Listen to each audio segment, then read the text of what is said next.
Can a single piece of fabric tear an entire nation apart? Or can it bring people together? Tom adjusted the red MAGA hat on his head as he waited backstage. To the world, he was America's favorite actor, the beloved everyman. But tonight, the stakes were different. Tonight wasn't just about popularity. It was about reclaiming the meaning of something that had been fractured, distorted, and wielded like a weapon. Tom, this is risky. No, scratch that, it's insane. Kelly stood near the door, her arms crossed tightly. You know how Andrew Wallace operates. That man loves tearing into guests, and with that hat, she gestured at the bold red fabric. You're practically handing him a sledgehammer. It's not about him, Kelly, Tom replied calmly, tilting the brim forward just slightly. It's about all the people watching at home. People who've forgotten how to talk to each other. Tonight's an attempt to change that. You're going to change years of anger and division in one night? Her voice was incredulous. Preferably in 30 minutes, Tom joked, though there was a seriousness in his voice. This hat doesn't define who I am. What matters is what I have to say while wearing it. A stagehand appeared in the doorway, signaling it was time. Kelly sighed, throwing him one last look of concern. Just be careful and don't say I didn't warn you, she said. Noted, Tom replied, heading toward the stage with calm confidence. The roar of the audience hit him as he stepped into the spotlight, though it wasn't entirely welcoming. Applause was punctuated by hushed murmurs, and a few audible gasps rippled through the crowd as they noticed his hat. Tom smiled warmly, waved, and sat down opposite Andrew Wallace, the sharp-witted and often confrontational host. Andrew leaned back in his chair, a smile playing on his lips, something between amusement and challenge. Wow, Tom Hanks, with a statement piece. He gestured broadly at the red cap. I have to say, I never thought I'd see the day. What's the message, Tom? Trying to shake off that Mr. Nice Guy image?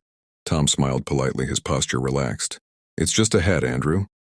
Andrew's laugh rang out sharply, echoing through the studio. Just a hat? Tom, come on now. You and I both know that's not true. That hat, it represents a whole movement. One that's left a lot of people angry, hurt, and frankly, betrayed. He leaned forward, his smile turning into a smirk. You really expect to sit here, America's sweetheart, wearing that thing and just casually talk like it's a Yankees cap? Tom met Andrew's gaze steadily. I was hoping we could talk about why it stirs so much anger, why we've given it so much power. The audience murmured, clearly intrigued, but their host wasn't through. Andrew raised a hand, cutting through the tension with a laugh that wasn't entirely kind. You know, Tom, you're a smart guy, a beloved guy. But tonight I've got to ask, what's the point? Why would you, of all people, align yourself with something so divisive? Does the guy with 2 Oscars really need this kind of attention? Tom's smile didn't waver. It's not about attention, Andrew. It's about a conversation we've been avoiding for too long, and I hoped wearing this hat might be a way to start it. Andrew shook his head, his tone bordering on condescension. Well, if this is your idea of starting a conversation, I have a better one. He pointed at the hat. Take it off, or leave. The audience gasped audibly, and a ripple of discomfort spread through the room. Tom sat perfectly still, his expression calm but firm. Excuse me, Tom asked, his voice measured. Andrew shrugged with a feigned casualness that dripped with arrogance. You heard me. It's your choice, Tom. You wear that hat. You send a message to the people out there that you're standing with them. And for a lot of folks, them are the people who've caused a lot of pain. You want to be the good guy you've always been known as? Then ditch the hat, or we end this right now. A murmur rippled through the audience again, some clearly uncomfortable with Andrew's blunt demand. Others seemed to silently cheer him on. Tom's eyes scanned the crowd briefly before turning back to Andrew. All right, Tom said, finally breaking the tense pause. He reached up slowly, removing the hat with deliberate care, and placed it on the desk between them. There, it's off. But it's not going anywhere. Because as much as you want to paint this as a black and white issue, Andrew, it's not. And we need to talk about that. Andrew's smirk faltered slightly. He hadn't expected Tom to meet him head-on like that. Go on, he said tightly. To a lot of people, this hat means something terrible. I get that. And those feelings, they're valid, Tom began, the calm sincerity in his voice rippling through the room. But to others, it doesn't represent hate or exclusion. To them, it's about hope, hard work, the dream of building something better. That can be valid too.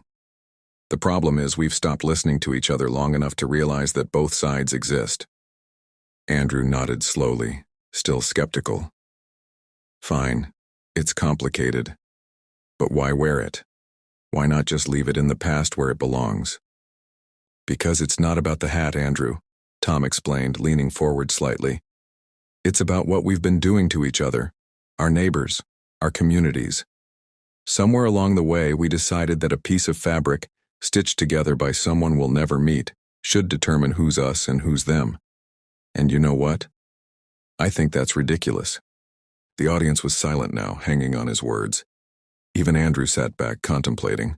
Tom softened his tone, his voice almost gentle. When my dad went to work every day in a factory, he didn't care who his coworkers voted for.